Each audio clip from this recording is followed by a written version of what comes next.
Hi, I'm Steve Peluso, and we're here at Peluso Precision Automotive at 93 Blackstone Street in Mendon, Mass., and we are vintage car specialists. Today we're going to talk about Pontiacs. We're going to talk about this 1965 Pontiac 2+2 two-door hardtop. Pontiac made the 2+2 in America, and we're only going to talk about the American 2+2s, from 1964 to 1967. In 1964, they made 7,998 of them. In 1965, they made 11,521. In 1966, they made 6,383. In 1967, they made 1,768. Now, in 1965, this car has a 4-speed manual transmission. They made 5,316 of these cars with the 4-speed manual transmission. The base engine of this car, starting in 1965, was a 421 cubic inch engine. And there were 3 different variations of that engine.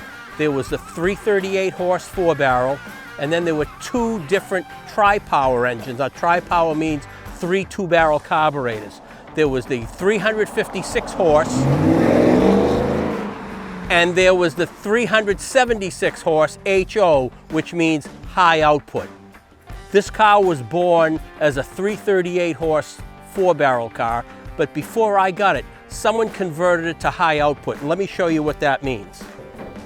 If you got the high output version, you got 3 2-barrel carburetors, and then you also got these very large exhaust manifolds, which people call them factory headers, and they're much bigger, and that boosted the horsepower.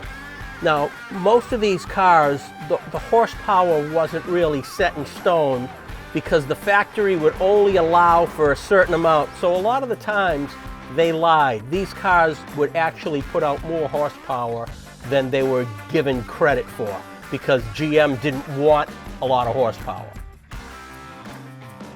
This is a manual transmission car. It's got the Muncie 4-speed, and if you look inside, you can see that shifter sticking out, and you can see the clutch pedal. And most of these cars with 4 speeds had a console in between the seats. This car did not, the person did not elect to buy a console, which is fine. Now, this car, these are the original color, this is the original color combination, Starlight Black with a parchment interior.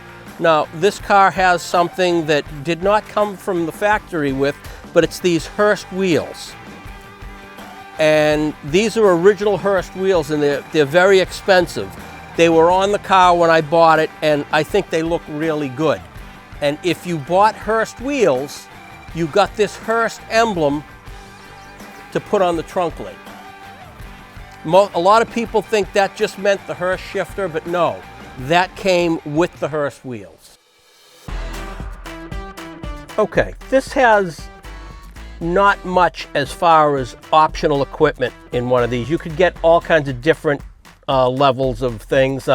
This has the standard gauge cluster with the clock, the battery gauge, the gas gauge, the speedometer. Now, if you had the custom gauge cluster, you'd have an oil temperature and a water temperature gauge here. This could have air conditioning. Air conditioning was available. Then you'd have ducts here, there, and right in the center of the dash.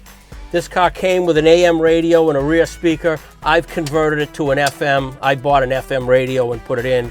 And like I said, a lot of cars came with a console in the middle here, but this car didn't. You could also get a what they called a custom sport steering wheel. It looked like a wood wheel. It was 3-spoke. You could get that. You could get power windows. You could get power seat. You could get power antenna. You could get different lights. Like we have one dome light here. Some cars had a dome light here and here with another little accessory map reading light. So you turn this little map light on and you could read maps, but whatever. But this would have had the rear speaker right in the center there. You could also have a rear speaker in the back. These are new seat covers that look exactly like the original did back in 1965. This car would be worth about $45,000 in the condition that it's in. It's a pretty nice car. It's not a rock box. This was a Wyoming car. Yeah, it doesn't have the right horns in it. I just needed to put something in to get it to pass inspection because the horns were dead, so I put whatever I could get. I'm glad we have a state inspection because people's cars get checked. People think, oh, I don't need to do this. And then I just saw a friend of mine in the Midwest, his ball joint broke while he was driving the car. If they had a state inspection, they would have known that because they would have jacked the car up and checked his suspension. So yes, this car passes inspection, everything works. Horn, lights, wipers, etc. This is a non-remote mirror. A remote mirror was optional, so you'd have a little joystick on the door handle here, and you could control the mirror from the inside of the car. This one is a manual, is a non-remote mirror, but you have to just move it. And you could get one for the other side. This buyer didn't choose that. He did buy the 2+2 option. He did buy the 4-speed manual because if you didn't select a transmission in one of these Pontiacs, you got a 3-speed manual. The 2+2 package came minimum with the 421 4-barrel with 338 horsepower and a 3-speed manual transmission with a Hurst shifter.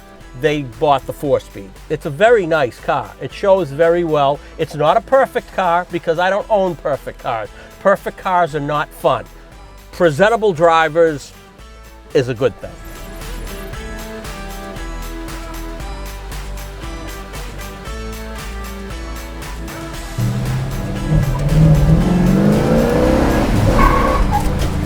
How was that? That was good.